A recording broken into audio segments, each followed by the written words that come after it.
صلى الله عليك يا رسول الله، صلوات الله عليك وعلى أهل بيتك الطيبين الطاهرين، صلوات الله عليك وعلى ابنتك الصديقة الشهيدة المظلومة. ما خاب من تمسك بكم وأمن من لجأ إليكم. يا ليتنا كنا معكم سادتي فنفوز فوزا عظيما. جاء في رسالة الإمام أمير المؤمنين عليه السلام إلى واليه على البصرة عثمان بن حنيف رضوان الله عليه، جاء في آلا وإن لكل مأموم إمام يقتدي به ويستضيء بنور علمه. ألا وأن إمامكم قد اكتفى من دنياه بطمره ومن طعمه بقرصه. ألا وأنكم لا تقدرون على ذلك، ولكن أعينوني بورع واجتهاد وعفة وسداد،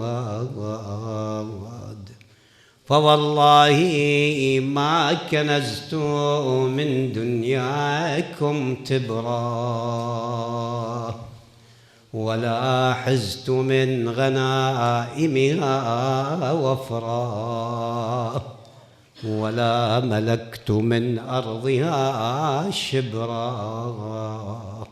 ولا أعددت لبالي ثوبي طمرا، بلى كانت في أيدينا فدك من كل ما أظلته السماء، فشحت عليها نفوسكم وسخت عنها نفوس قوم آخرين، ونعم الحكم الله، إلى آخر كلامه صلوات الله وسلامه عليه.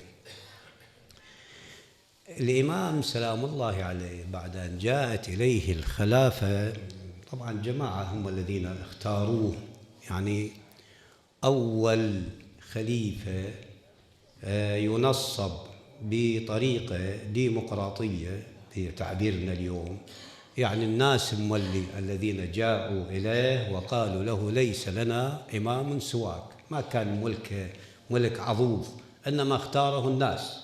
طبعا هو اختيار من الله سبحانه وتعالى، لكن الجماعة حرفوه من أول الأمر. رجع بعد ذلك الناس إليه بعد أن بقي الإمام أمير المؤمنين عليه السلام في داره 24 سنة عبيس الدار، والأمر بيد فلان وفلان، فطفقت أرتئي بين أن أصون بيد جذاء، يعني ما عندي أنصار، أو أصبر على طخية عمياء، فرأيت أن الصبر على هاتا أرجى أحسن أفضل من سفك الدماء. بعض الناس يستغلوها هذه، يسووها فتنة، يرجعون الناس إلى عبادة الأصنام. المنافقون موجودون في المدينة زين، يتربصون الدوائر. فلذا أن الإمام سلام الله عليه الصبر على حقه وعلى هتك حرمته وعلى الدخول إلى داره، وفعلوا ما فعلوا به وبالصديقة الطاهرة صلوات الله عليها، كسروا ضلعها، أسقطوا جليلها، ضربوها على عينها، لطموها على خدها بمرأى ومسمع من الإمام أمير المؤمنين، لكنه صبر على شدة المحنة حفاظا على بيضة الإسلام، على دين الإسلام. لو أن علي بن أبي طالب سلام الله عليه قتل واحدا منهم لكانت هناك فرصة للمنافقين أن يقولون ارجعوا إلى دين الآباء والأجداد. هذا علي بن أبي طالب أصبح الإسلام بيده، وأن علي بن أبي طالب ليس عنده إلا لغة السيف، سفك الدماء، وارجعوا إلى دين. لكن الإمام سلام الله عليه فوت عليهم هذه الفرصة وهذه الفتنة، أسقط تلك الفتن الواحدة تلو الأخرى بصبره وبصبر الصديقة الطاهرة فاطمة الزهراء صلوات الله عليها. وطفقت أرتئي بين أن أصول بيد جلداء أو أصبر على طخية عمياء، يهرم فيها الكبير ويشيب فيها الصغير ويكدح فيها مؤمن حتى يلقى ربه، فرأيت أن الصبر على هاتا أحجى، فصبرت وفي العين قذى وفي الحلق شجا، أرى تراثي نهبا. تراث الإمام شنو؟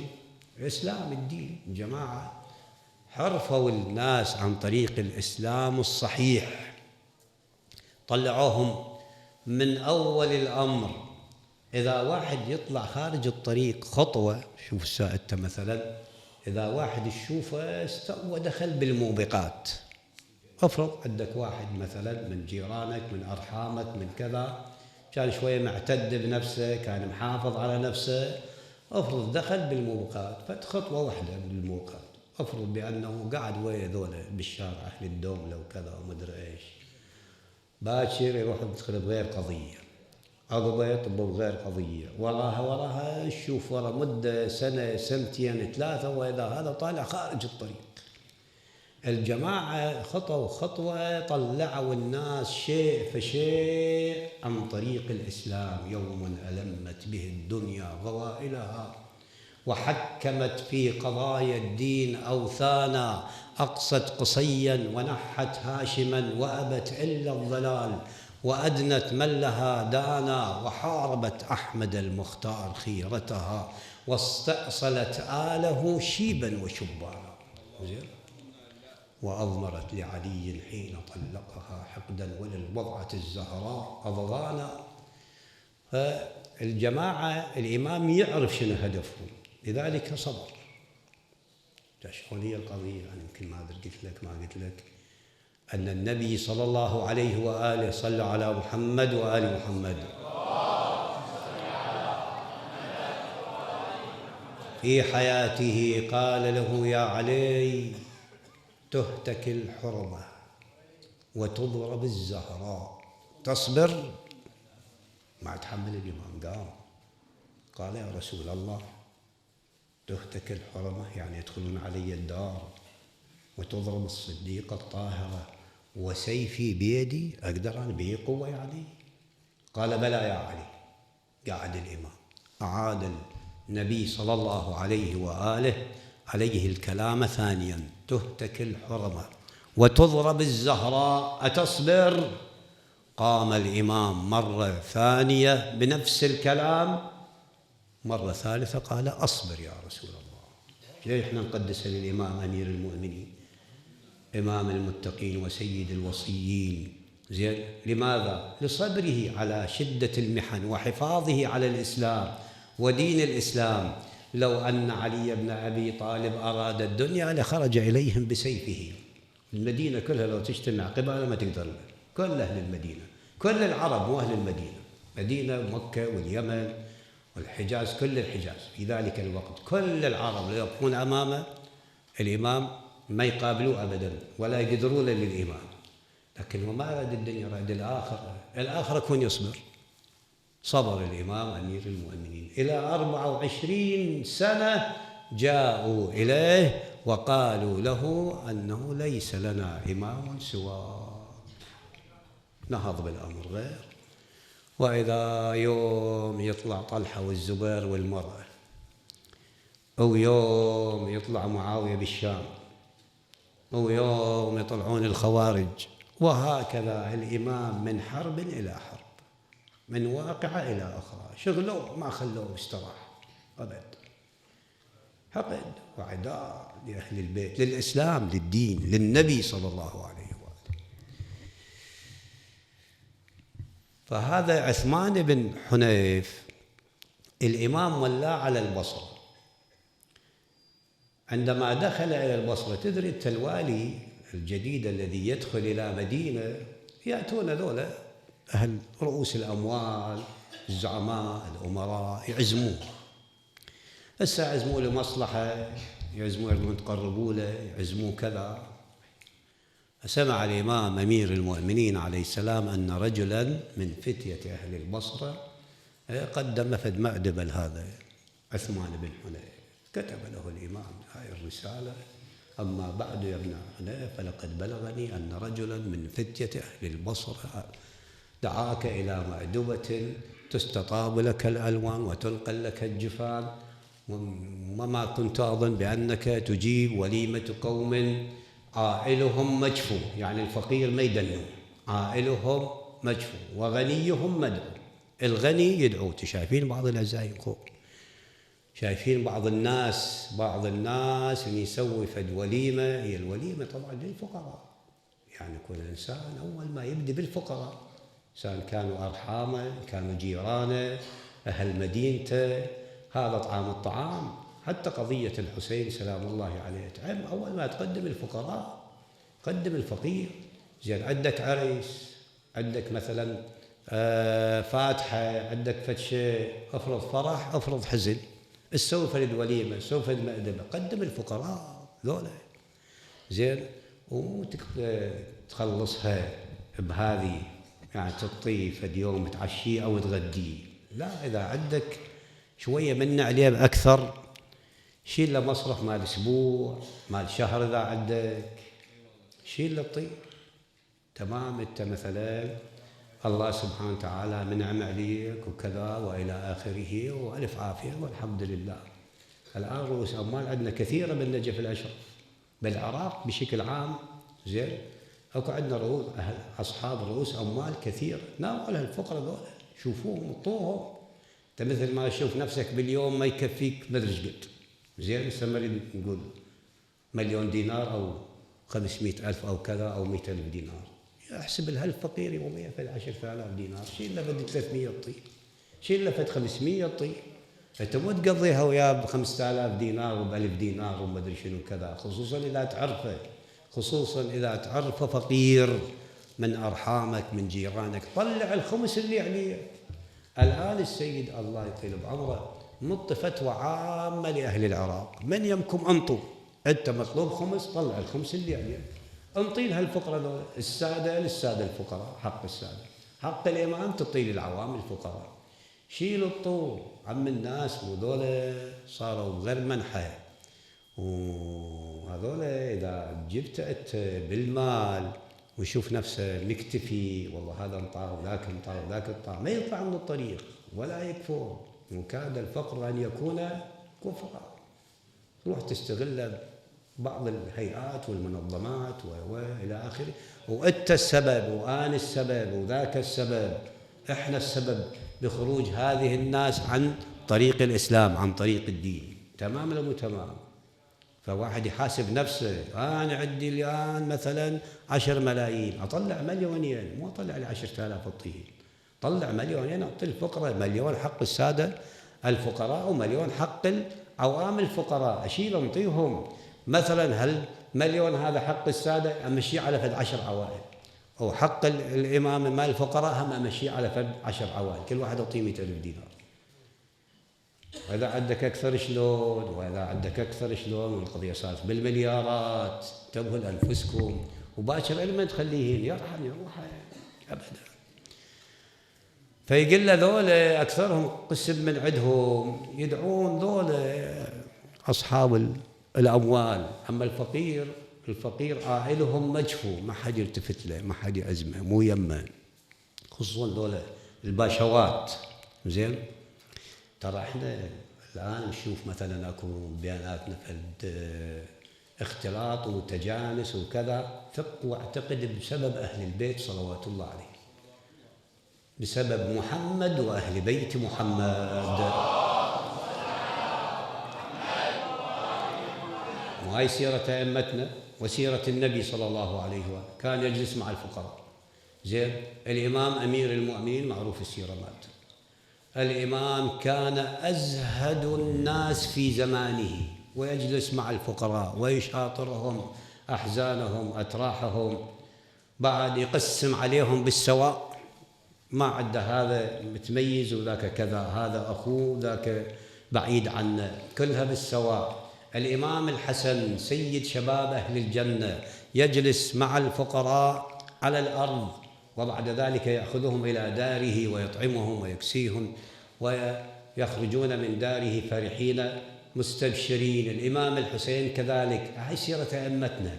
إحنا الآن بسبب أئمتنا نشوف هذا الاختلاط اللي صاير عندنا، مثلا الغني والفقير وكذا وما أدري إيش. ذاك الإنسان المتكبر المتميز ذاك منبوذ. فقضية الحسين وقضية أهل البيت هي اللي سببت عندنا هذا الاختلاط وهذا التجانس فيما بيننا وهذا التراحم. فجزى الله أهل البيت عنا خيرا وجزى الحسين عنا خيرا. كلها بسبب الحسين، هذه المدرسة السيارة. فالإمام سلام الله عليه يقول له التفت لي، شوفني أنا منو، أنا إمامك، أنت تكون تمشي مثل سيرتي. ألا وإن لكل مأموم إمام يقتدي به ويستضيء بنور علمه. ألا وإن إمامكم قد اكتفى من دنياه بطمره، ما عد غير القميص والإزار. يقولون أن الإمام أمير المؤمنين عليه السلام دخل إلى الكوفة بشملتين، قميص وإزار. يقول لهم الأهل الكوفة، يقول لهم يا أهل الكوفة لقد جئتكم من أهلي بهاتين الشملتين، فإن خرجت بغيرهما فأنا خائن.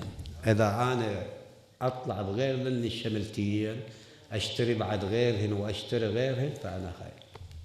وهو أمير المؤمنين سيد الوصيين، سلطان على كل هذه الدول الإسلامية، مو بس على العراق والحجاز ومصر، بلاد الشرق والشام وغيره.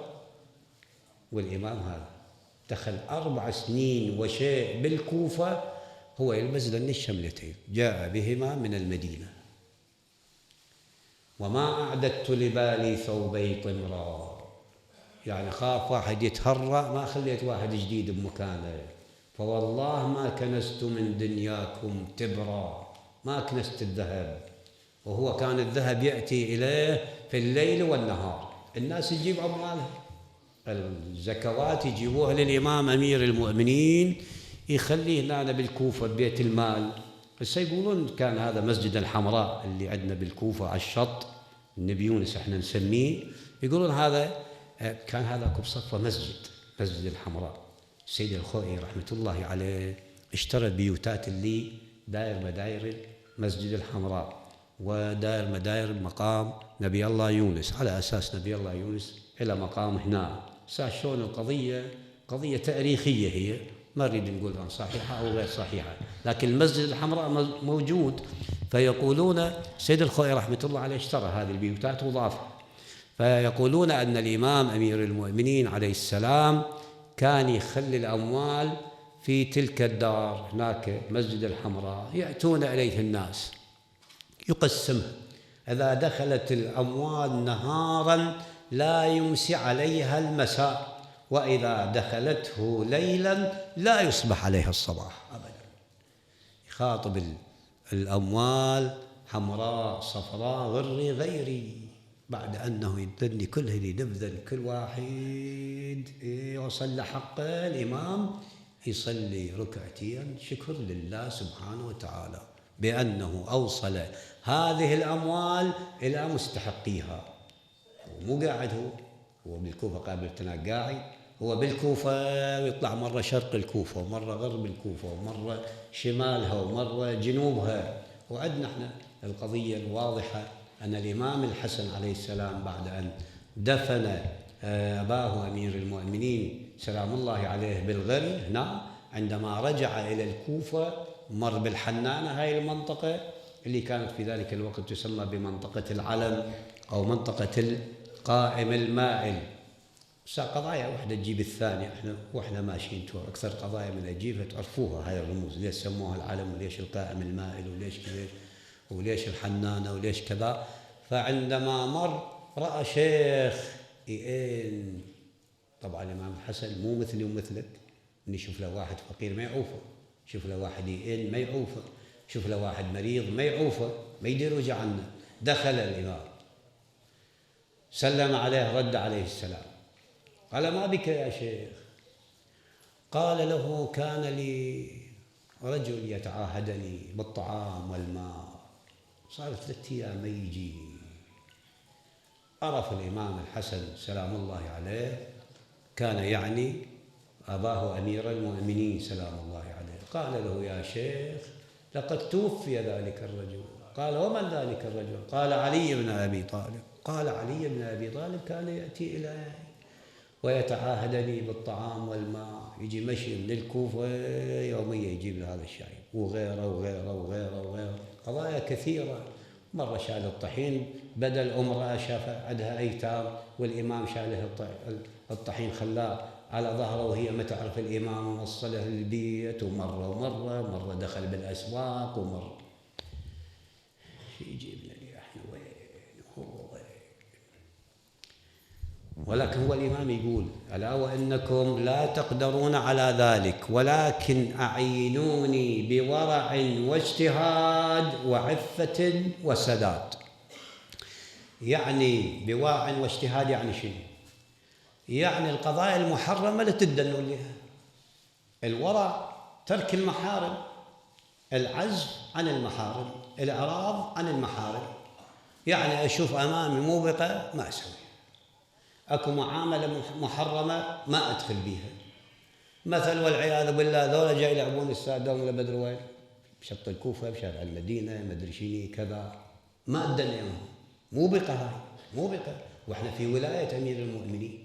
أنا دائما ذولا ما أحاكيهم وأقول لهم حتى بأيام محرم عم قاعد يسيئون حرمة المدينة أنتم، شنو عمي دوم لك؟ تبنى بشارع المدينة خطوات عن علي بن أبي طالب، أنت بالكوفة خطوات عن علي بن أبي طالب، شنو دوم له؟ شنو قمار؟ شنو كذا؟ شنو كذا؟ موت باكر هو خصيمك أمير المؤمنين، أنت انتهكت حرمة هذه البلدة المقدسة، زين؟ دوم له شنو؟ روح توكل اتجه لله، تروح شوف شكو بالإسلام وشكو بالدين، تروح طب بغير قضايا، اقرا لك في الدكتاب، طب بهاي المساجد والحسينيات، اكو دروس الان، اكو يدرس القرآن الكريم، اكو دروس فقهية، اكو دروس أخرى، بعض إرشاد. هنا بالنجف آلاف من أهل العلم، وأنت بكرة محاسب وحسابك عسير من واحد من عندما تسأل تقول له ما أدري، شنو ما أدري؟ يمك فلان، يمك الشيخ الفلاني، السيد الفلاني، وين أنت؟ تدخل للصحن بالأقل الآن من تدخل للصحن فد 50 عمامة أكو، زين؟ هسه بالأقل يقول نهار وإن كان ليل، عندك مسألة، عندك فريد قضية، عندك كذا، أنت تحير بهذني دولة وما أدري شنو وكذا وما أدري إيش وطيور وما أدري شنو، وهذه والله مع الأسف هذا والله السيد قال لي لا تحكي هالقضايا، بس أنا أحكي الوعظ والإرشاد، الإنسان كان ينتبه لنفسه. إحنا بيم أمير المؤمنين، بكرة خصمنا علي بن أبي طالب، زين؟ هاي القضايا اللي قاعد تصير، وين ما واحد هو إمام أمير المؤمنين ويدخل تحت لواءه، وين ما واحد هو خصم علي بن أبي طالب. شفت أنا هذا اللي يشرب الخمر بالنجف يخلص، هذا اللي يلعب قمار بالنجف يخلص، هذا اللي يلعب دوم له طيور وما ادري شنو يخلص؟ ما يخلص ابدا، هذا حساب عسير، لان هذا اساء الى حرمه هذه المدينه المقدسه. يوم من الايام حكيت واحد مسؤول كبار، قلت له عمي ذول الجزائري اللي يجي من محافظات اخرى، اول ما يدخل الكوفه يشوفهم يلعبون دوله، كانوا على الشط، هسه شالوهم بدل ودوهم، زين عساهم ان شاء الله راحوا بلا رد، زين؟ قلت له هذا شو يقول؟ الآن احنا في أيام زيارة الأربعين، قبل 10 أيام من زيارة الأربعين، قبل 20 يوم تدخل الزوار. هذا شيء يقول زين، هذا عليه من يذب لهم؟ طبعا أول ما يذب لهم عليكم أنتم، وبعد ذلك يذب لهم علينا احنا الناس. كل واحد يرشد الثاني، واحد يعلم الثاني، واحد يذب الثاني. ربما اكو واحد ما ملتفت، ربما اكو اصابع ماجوره تدفع الدوله ان تكون حرمه المدينه، كما كان يزيد ومعاويه يودون المغنيين والمغنيات للمدينه. الان ربما النجف مقصوده من جميع الاعداء. زين، ما نريد نحدد فلان كذا كذا. صلى على محمد وآل محمد. بورع واجتهاد، اجتهاد صواب الرأي، أن تصل إلى الكمالات، يعني تكون صادق، تكون إنسان عفيف، تكون إنسان كريم، تكون إنسان شجاع. وعفة وسداد، العفة النزاهة، والسداد سداد الرأي.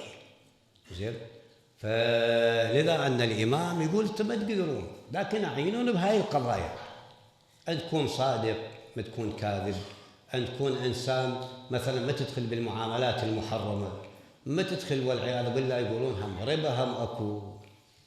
المرة لقيت في مجلس من المجالس، نزلت بالمنبر، واحد قال لي الشيخنا ليش ما حكيت على أهل الربا؟ قلت له مجلسنا مو مال الربا وكذا، ما محضرين قضية الربا، وقضية كانت مناسبة مع الوفاء. قال لي أنا أكو بالمجلس كم واحد يطون بالربا. قلت له والعياذ بالله ايش تسوي؟ إذا بالنجف يطون ربا، ما يعرفوا حرام، ما يعرفوا هذا حرام، ما يعرفوا هذا يعتبر من الكبائر. ماكو فد أحاديث يمكن ألا أقول لك بيها، يقول لا الشيخ قاعد يصعب الأمور. تدري هذا الربا درهم الواحد من الربا يعتبر كزنية في ذات محرم والعياذ بالله. يعني احنا إذا واحد يقول مثلا هذا فلان من الناس الشكل عنده هاي الصفة، طبعا لا تسلم عليه ولا ذاك يسلم عليه ولا ذاك يسلم عليه، لكن الربا احنا مستسهلين، يشيل ويطي، أو ذاك قال له بهالقد، وهذا قال له بهالشكل، والناس باعت قسم عنده، باعت بيوتها، باعت سياراتها، باعت في سبيل أن يشيل ويسدد دولة أهل الربا والعياذ بالله.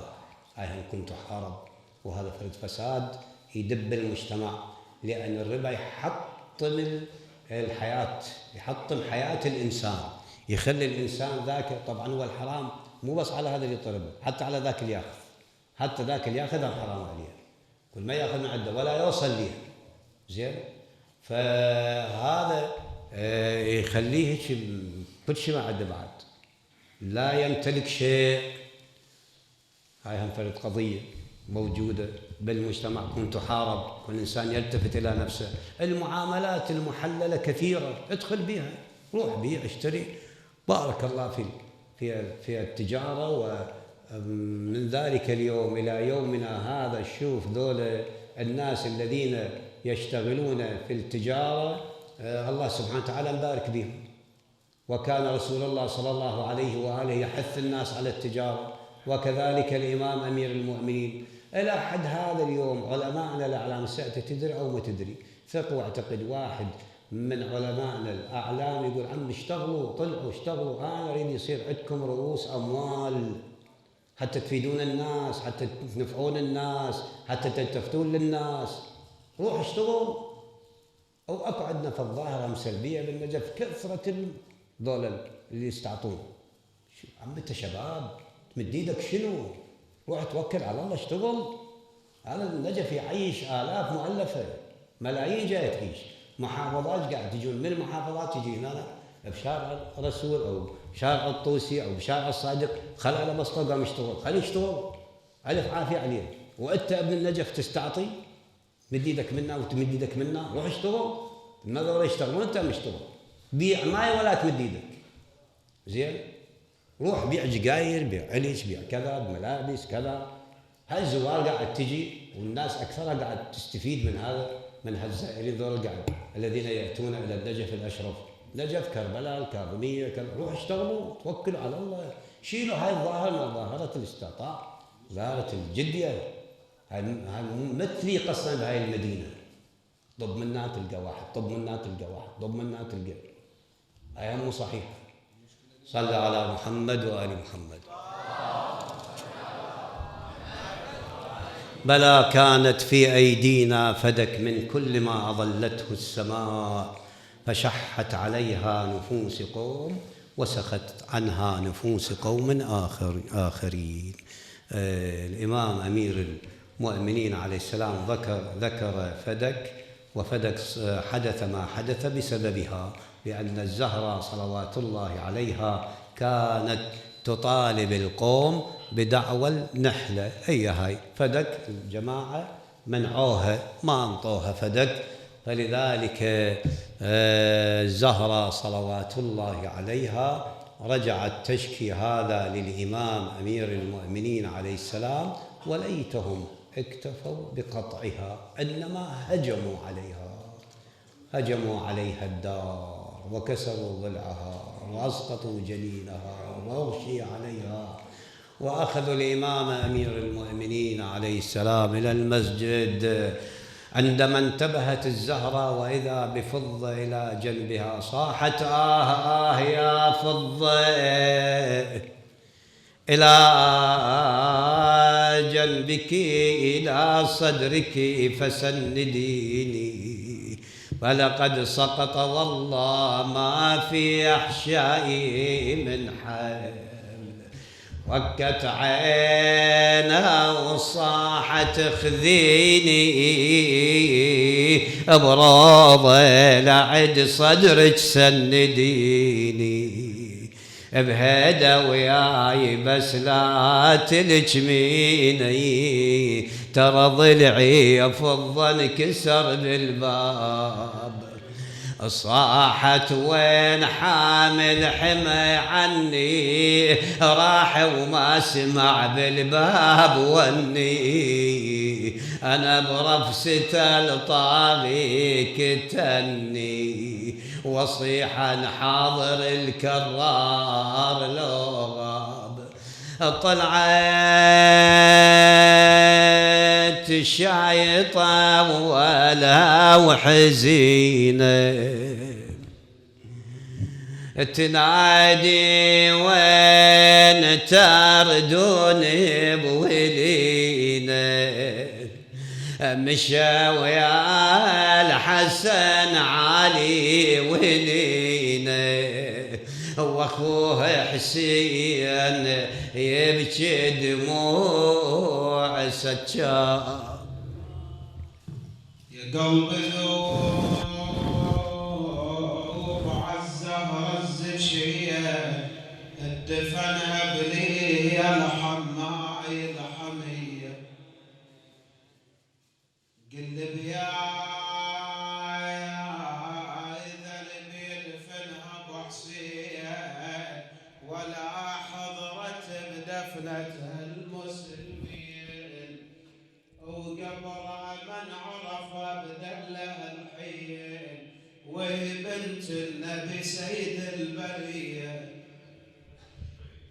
شحال المرتضى يعاينها المصاب ويشاهد بنت رسول الله ورا الباب، ما هو فارس بدر وبين بالاحزاب، لجنة كتفق يد الوصيه، اي والله لجنة كتفق يد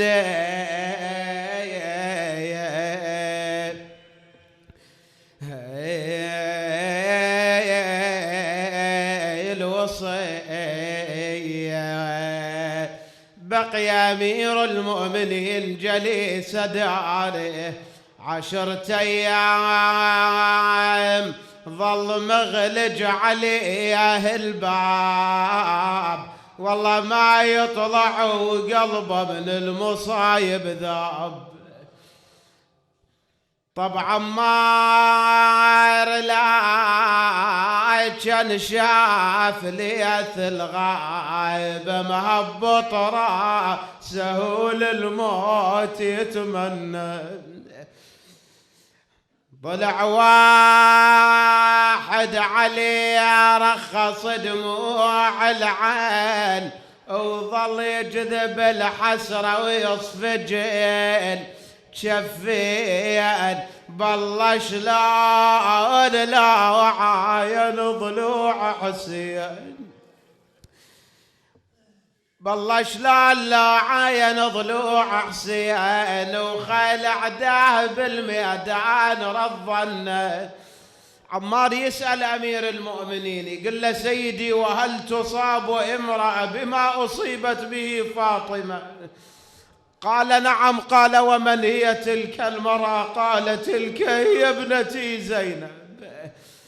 حر قلبي للحوراء زينب كأني بها أين اللي شفت نارين لكن نار شد من نار، نار حرقت خيمتنا ونار حرقت باب الدار.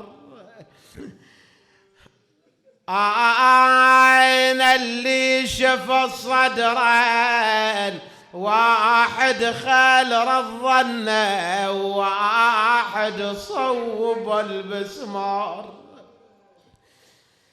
ومصاب انا الذني ومصاب الطفل عبد الله وجنين ام الحسن وحسين.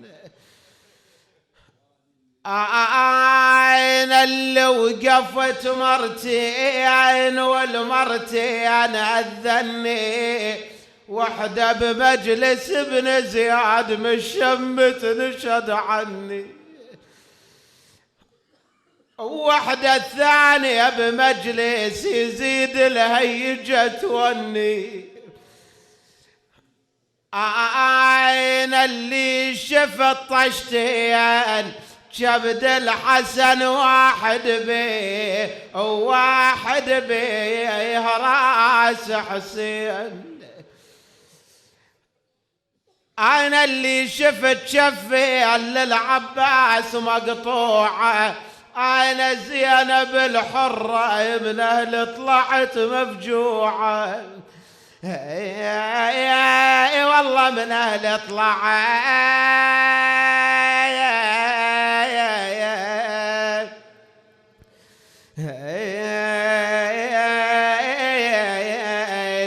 مفجوعة. كاني باب الفاضل يقلا ولا عين ولا عين خوش المايك غاجة ولا عين ضلوع عند اخوتك حنن ولا عين ولا عين لا يمن ولا يسرى ولا عين بقت عندي وصعب عتبك علي. رحم الضائعات بعدك ضعنا في يد النائبات حسرى بوادي.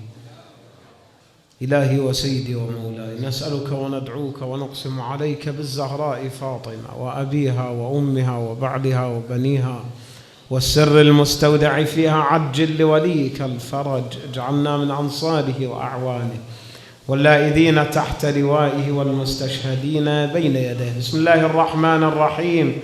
أمن يجيب المضطر إذا دعاه ويكشف السوء أمن يجيب المضطر إذا دعاه ويكشف السوء أمن يجيب المضطر إذا دعاه ويكشف السوء أمن يجيب المضطر إذا دعاه ويكشف السوء أمن يجيب المضطر إذا دعاه ويكشف السوء. فمرضانا ومرضى المؤمنين والمؤمنات سيما المرضى المنظورين مرضى هذا الجمع الحاضر اقض حوائجنا وحوائج المحتاجين سيما من سألني وسألكم الدعاء. سألكم الدعاء جميعا. اجعل عواقب أمورنا إلى خير. المؤسسين لهذا المأتم الشريف. تقبل اللهم عملهم بأحسن قبولك يا الله. اجعل قلوبهم وقلوبنا ودورهم ودورنا جميعا إن شاء الله عامرة بذكر آل البيت ومحبتهم. ارحم موتاهم برحمتك الواسعة، ولأرواح أمواتهم، بالخصوص إلى روح المرحوم آية الله السيد حمود الصراف، وكذلك إلى روح المرحوم العلامة السيد ماجد الصراف، المرحوم خادم الحسين الحاج عبد الزهرة فخر الدين، ولأرواح أمواتنا وأمواتكم أموات المؤمنين والمؤمنات. رحم الله من يقرأ الفاتحة مسبوقة بالصلاة على محمد وآل محمد.